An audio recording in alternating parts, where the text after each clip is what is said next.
So, Angel Reese right here. Obviously, I'm making this video because I've just made a Caitlin Clark one, and I know for a fact that everything I say in the Caitlin Clark one, the Angel Reese fans are going to say I'm wrong and kill me, and I know in this video, the Caitlin Clark fans are going to kill me as well. So, you can never win. You can never win when it comes to the culture war between Caitlin Clark and Angel Reese. The only way you can win is by just talking pure basketball. By just talking pure basketball and talking about it like that and not giving a damn about anything else. So, is Angel Reese underrated or overrated? And again, just like Caitlin Clark, for people that expected these rookies to come in and just take over the WNBA, obviously, if that's your opinion of either of these players, they're both overrated. Let's be real. They're both overrated. That's what your opinion was. But I think there has not been a bigger discrepancy between how a player was expected to be coming into the WNBA and how a player actually has been as a rookie in quite a while than Angel Reese. She was the 7th pick. She wasn't even the first pick for her team. Teams let her go. Like, the Dallas Wings selected JC Sheldon above her. And the Dallas Wings could really have used her. Like, they're not a good team. They're really not a good team. I know they have Sabali, but they're not a good team. They could have really used her there. Every other pick is understandable. Every other pick passing on Angel Reese is understandable other than the Dallas Wings. That makes no sense. Like, I think every other team is going to be happy with their picks. I don't think if you offered her for Cam Brink, the Sparks would say yes. I don't think if you offered her for Alia Edwards, the the Mystics would say yes. But I do think if you offered a swap with her and the Fever for Caitlin Clark, yeah, Caitlin Clark, they'll probably say yeah, to be honest. But a lot of what Angel Reese brings to the team, what she brings to her team, isn't necessarily...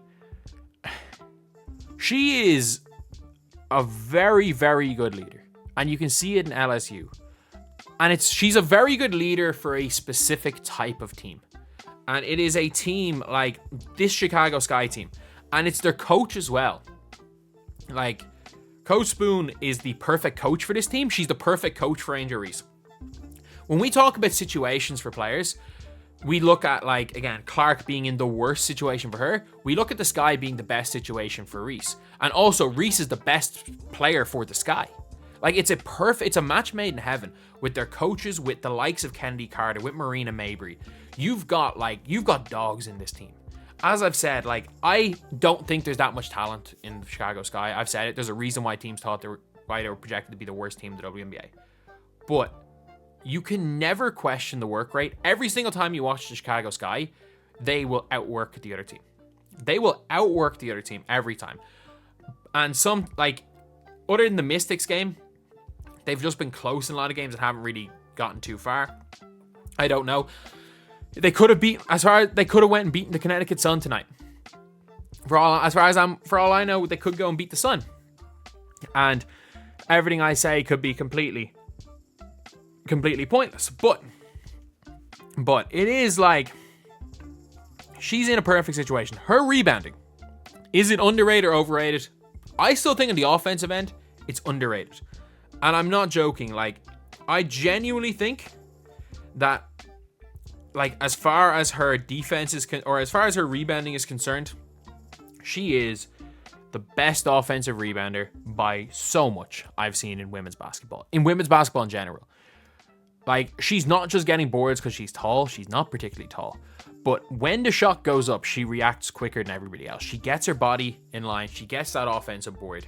And are her rebounding numbers is she as good a defensive rebounder as her numbers suggest? No. Is she as good an overall rebounder as her numbers suggest? No. She's very good offensively, not very good defensively. She's a mediocre defensive rebounder. Sorry, I'm not saying not good, mediocre. And yes, she has found the double-double glitch by catching her own rebounds, but it doesn't mean she's not the best offensive rebounder in the league. It is what it is. She's got one major flaw, and it's her finishing. Because she can shoot free throws, she gets to the line pretty well, and she actually has a really good knack for offensive rebounds. When she goes and anytime she'll win the ball, like a lot of time on her offensive rebounds, it's literally a case of the ball being there for two people and her just getting there first because her reactions are quicker. And she's really good at, when the other team's players are kind of like almost surprised that they've lost the ball and they leave their hand in, just going up through her hands and drawing fouls. She's actually really, really good at that. And that's what I will say as far as her offensive game. Like, that's what she's best at. She is a fourth option that will score. She's a fifth option that will score like a third option. If you give the ball to Angel Reese and say, go get me a bucket, she's probably breaking a layup. But if you have a player that will put up a shot, there is a good chance Angel Reese is getting that board. And she's putting it. She is at her best as an offensive rebounder and a cutter. She actually finishes quite well cutting to the basket. So if Camila Cardoso draws a double team, or Marina Mabry draws an extra defender and she cuts, she can finish quite well. But when she's trying to finish over, and it's not even bigger players, it's over anybody, she finishes very badly off 2 feet through contact because she releases the ball from like under her shoulder on both her right and her left arm. So it is a flaw, and I'm not sure, like, it'll be like completely breaking down a mechanical issue almost with how she shoots.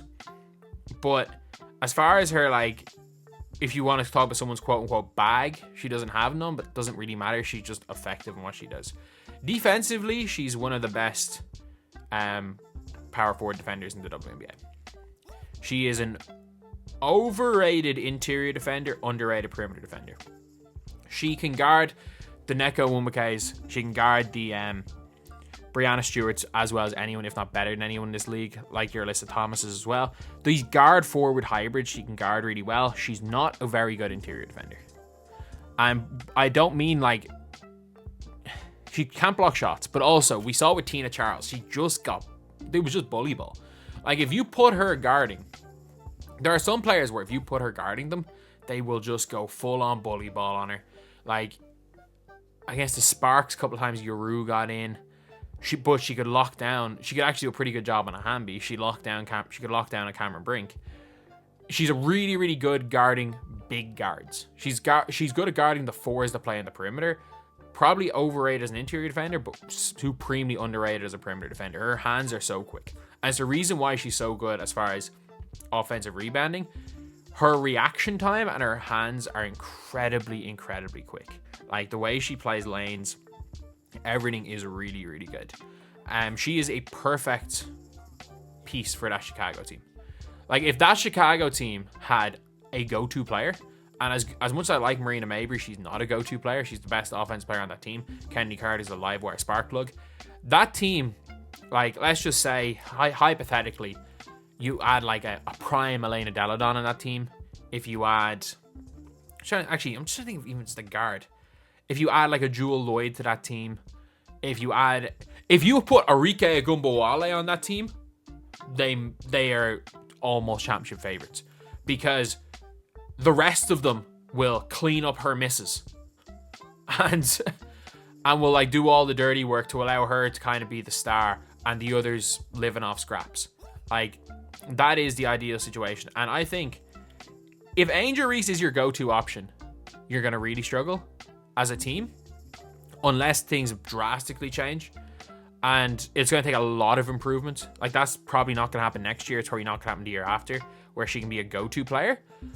But I think if you think of her as a go-to player, she's supremely overrated. I don't think she's very good at it. Like, when, I can't remember, it was against the Mystics, where the first half they just kept giving her the ball and she just kept missing layups. She missed her first like 8 layups. And then in the second half, they stopped giving her the ball, but she scored more. Because she's not someone you can give the ball to and go get me a bucket. She is someone that can live off scraps. She's someone that doesn't need the ball a lot.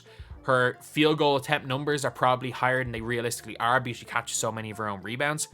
And I think she's been an exceptionally good rookie. I don't think she's been the best rookie in WNBA, but I think she's been clearly the second best. So, is she overrated or underrated? I think based on how some of her fans talk about her, overrated. And it's the exact same with every rookie in this class, to be fair. But in general, I think what she was meant to be coming into the league as the 7th pick in the draft. She's someone in a redraft probably goes number 3. She could even go number 2 or number 1 in a redraft, if I'm being completely honest. She is a perfect fit for Chicago. Again, if you put her in a bad organization where there's no toughness, there's no work, there's no almost culture of work. If you put her with a coach other than Coach Spoon, if you put her with, let's just say, just like hypothetically how bad the Mystics coach is, or how bad Christy Sides is, if you put her with a coach like that, I think she probably rides the bench. But that's not a knock on Angel Reese. That's a knock on those coaches. I think she's exceptional. I think she's an absolutely exceptional player. But she is a defensive player. She is a defensive player and a rebounder. She is your Joakim Noah. She is Reggie Evans with some defense. And she is a hustle player. She's a damn good one. But as of right now in her career, she's a hustle player. And I know people want to call her this superstar, but as of right now in her career, she is a damn good one, but she's a hustle player.